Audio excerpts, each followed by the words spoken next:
Welcome to BCast. Just a great guest today, longtime friend of mine, been in the HVAC industry for over 30 years, and he and I have had the occasion to work together quite a bit over the years through Carrier products and things like that. And my guest today is Kevin Thigpen.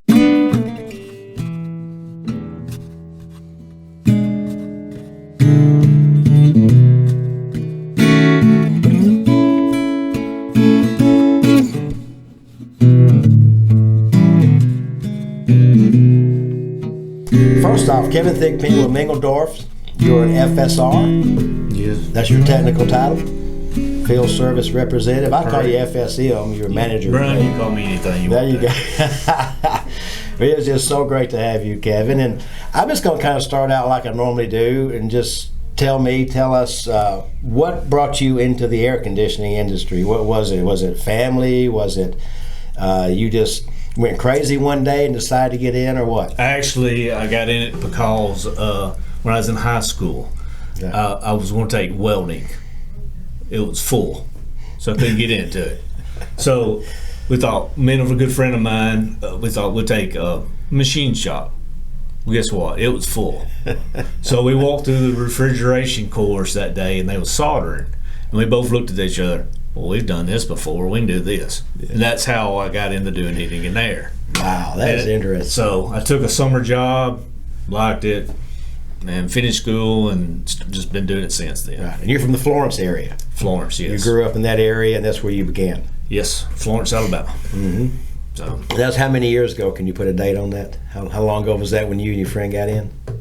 84. Ooh, okay. 85. In a little while. Yeah, something like that. That's hard to count back that far. I have trouble with it. 85, I guess, is when I started full time. Yeah. So quite a while ago. Right. And then you went on, and I'm sure I'm correct that you actually became a contractor. I did, HVAC for a short contractor, while, yes. And you had your own business. And how long did you do that? I did that for about 4 or 5 years. Yeah. And then the economy up in the Florence area kind of went south. Right. Due to some closures, and I ended up on the distributor side and worked for a company in Birmingham here. Right. You went to work for a Carrier distributor. Yes. Here in Birmingham. That's really kind of where I got to know you. Yes. I was a Carrier dealer at the time in Huntsville, and you kind of came into our world through that way. And that as we've gone along, Kevin, and you being in that role, you see every day, number one, you see problems with things that are out there, and it's not the product that's always the problem. It's sometimes it's the installation or the service or lack of. Correct. Just the lack of maybe training or skills, skills in rudimental stuff sometimes, like just basic electricity. Right. But you've also been able to be on top of and look at and get firsthand knowledge of problems coming from the industry as well. Everybody's got their problems. We know that. And having that particular, I guess, knowledge, what do you see as far as on a daily basis, not going to go now or back then, whatever, percentage-wise, your phone calls during the day are from dealers for the most part with problems. What percentage is installation-based versus product problem-based? Now, I realize what I just asked you to do on camera right here. That's a trick question there, isn't it? I can't say that it's installation. Maybe lack of knowledge, right. Lack of reading, understanding how the product works or supposed to work. Right. That may be the best way to answer that. You would think 30 years ago, when we say there's a product problem, we wouldn't be saying, is it the software version in a wall controller, now as we do today. T87Fs didn't have no controls, did they? Right. So, it's a wide variety of different things nowadays. Right. But the biggest thing is we have to read more. Yeah. Read. Yeah. Used to, as we was talking about earlier, saying each product has 2 books that comes with it, installation and a product data book, right? That's right. Well, some of these have service manuals. They're just not coming with the product, and it needs to. Right. Right. So you get your hands on that. All the information's there to work on it. Absolutely. And I know, and you know, Bryant Carrier has a terrific online presence of information. Yes. And you say I'm wearing a Blue On hat, which I'm going to now send the Blue On because I'm supposed to get something free if I show a video of me wearing this hat. All right. It's made the way for, like Blue On, for instance, if you're familiar with their app, you know, they have collected all this data that we throw away. Right. That's why I tell my students, the stuff that y'all throwing away on the product manuals, Blue On's collecting them and putting them online. And posting it, right? Posting online. Yeah. And so we can go there. That's just another resource that we have. But I guess I would agree with you. Lack of reading, lack of maybe knowing the product. Yes. And that is a big problem. You also instruct. I do. You teach. I know I've been to your classes at Mingledorff. You teach your dealers. New products come out. You teach the new updates, and you also teach rudimental things like that. How's that go for you? Do you enjoy that? I do. What's the best thing about it? I guess now, I'm getting to the age now, I'm enjoying that more than I do anything else. Yeah. It's helping. It is. Helping the younger people come up. Right. Ones that's getting into the field now. Right. As we was talking about earlier, my son. Yeah. He's starting into it now. That's terrific. Yeah. Lord help him. Yeah, I remember when he was born. Yeah. Yeah, I remember Wyatt being born. In saying what you just said, I agree with that because I've made the statement recently as well, even on this podcast, that, you know, those of us who have a few years in this industry, just because we reach a certain point, we're not done. Right. We've got more we can give. We got a lot more we can give. And I do enjoy being on the instructional side of it now than you know, out in the field as much, because it's part of giving back. Right. And I think it's a shame to retire out of this business and do nothing, you know, not give that knowledge back, because like it or not, we gain a lot of knowledge over the years if you stay in this business long enough. True. It's just how you use it. Right. Do you see the younger, I'm going to say your younger dealers, that's really who you do a lot of teaching to your dealers and their technicians and clientele. Do you see the younger guys being more interested, or, you know, are they taking it seriously for you, or do you see, you know, kind of, let me ask you this, would it be better if you taught them everything on their phone? Oh, yes. Okay. I mean, they're up to par on that, yes. Yeah. They're more, you know, like you just said, internet savvy. Right. So some of the stuff they pick up quicker. Sure. Easier, so. Yeah, absolutely. Which is, you know, wish we had all this back when we started. Oh, yeah. We had to work. Yeah. Figure it out. We had to figure it out, and, you know, I remember we had in our office a fish tape.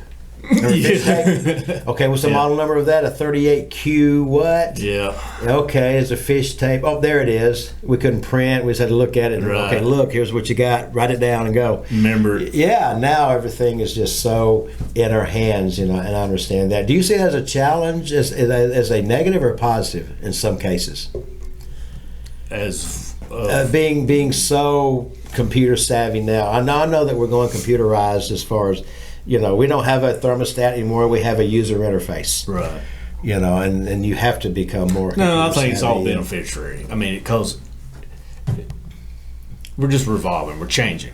Right. The way we came up doing this and the way they're coming up is two different ways. It can be easier for them, Right. but it also can be harder. Right.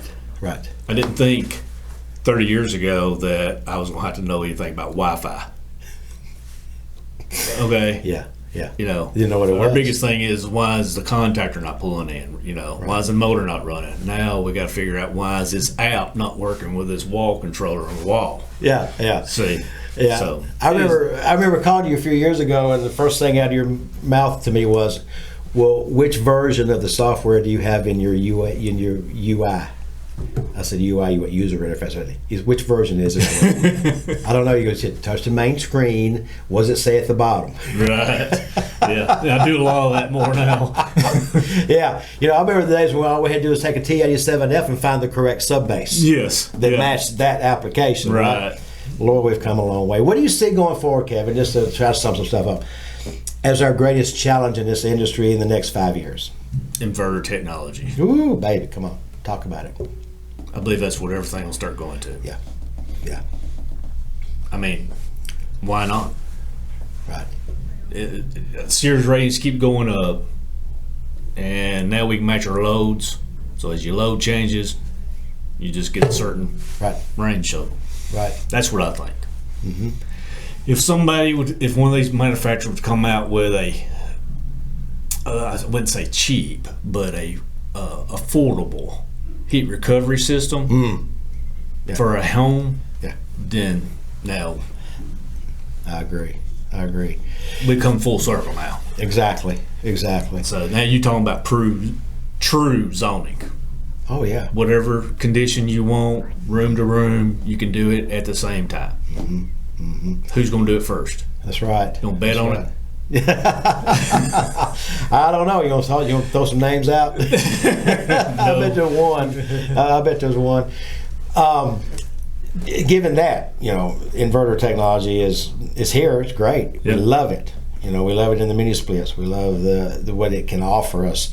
It's gonna rule out a lot of undersizing, oversizing, especially oversizing. Those things are gonna. But it helps with it. It helps with it quite a bit.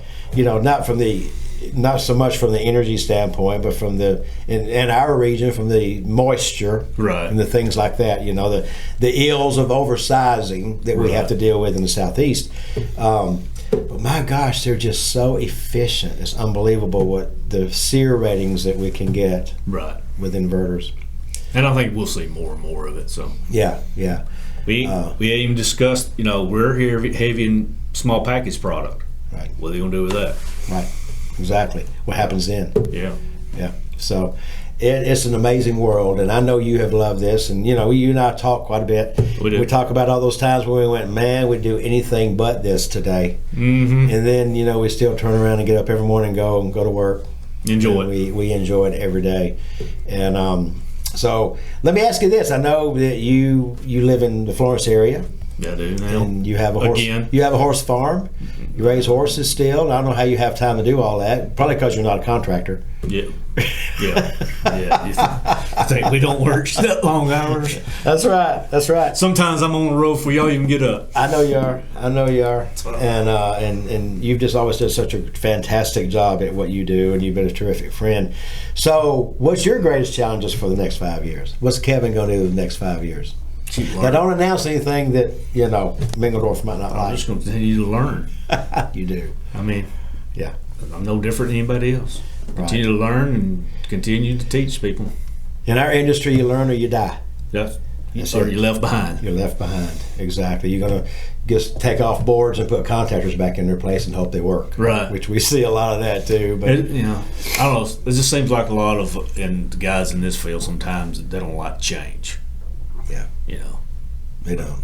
And we're in an ever-changing industry. It's amazing. Right. So what's your favorite part of this industry? I'm going to end with this one. We'll let you go. What's your favorite thing about the HVAC field that you find on a regular basis that you enjoy the most? I'm not doing the same thing every day.